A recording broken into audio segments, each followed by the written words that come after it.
All right, start with the first stress. So we have a change in concentration. So I'm going to explain this with the math first. Okay, let's say at equilibrium, we have 0.5 molar nitrogen gas, 3 molar of hydrogen gas, and 1.98 molar of ammonia. Okay, so you can write Kc. So Kc look like this. So product over reactant, so square and a cube here, right? So and you plug in, if you do calculation here, you should get 0.2904. Okay. Now, if we increase the concentration of nitrogen gas to 1.5, right? Let's see what happens. So at Kc right here, so it's not Kc anymore, so I'm going to use just K prime. Okay. So concentration of ammonia is still the same, hydrogen gas still the same, only concentration of nitrogen gas to go to up to 1.5. Do the math here, you get 0.0968.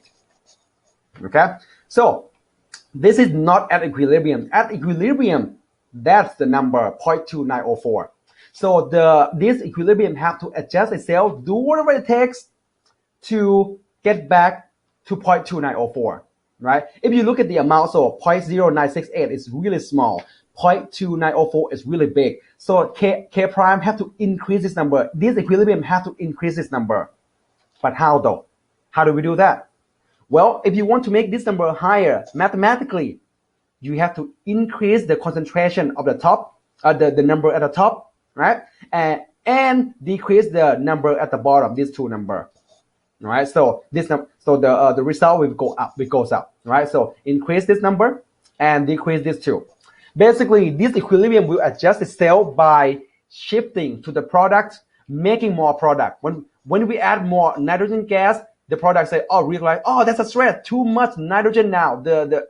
We have to do something by shifting to the product, making more product, lower the concentration of N2 and H2. Okay, let's take a look. This is what happened. The equilibrium will shift to the product, try to make this number higher to 0.904, go back to 0.2904 by increasing the concentration of the product and decrease the concentration of reactant. And we establish a new equilibrium. So the concentration of product go up to 2.36 molar, and the concentration of the two reactant go down to from 1.5 to 1.31 and 3 to 2.43. If you calculate the K at this point, so 2.36 to the second, and 1.31 down here, 2.43 to the cube is a concentration of hydrogen, right? Do the math right here, 0.296. That's right here, really close to 0.204. See that? So what's going on in here? If you increase the concentration of the reactant, the equilibrium will realize that, well, too much reactant now. We have to lower the amount of reactant by shifting to the product, making more product. Okay? So that as a result, the shifting to the product, the concentration of hydrogen gas is going to be lower, but concentration of the product going to be higher. Right? Take a look at the graph. Okay? So at the equilibrium, so we have hydrogen gas at 3 molar, ammonia as 2 molar, which is the product, and reactant nitrogen at 0.5 molar. Come down here, right?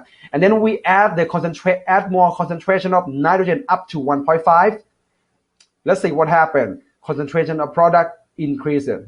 So shift to the product. So more product is formed, and the amount of reactant is lower and lower. Right? So add nitrogen right here.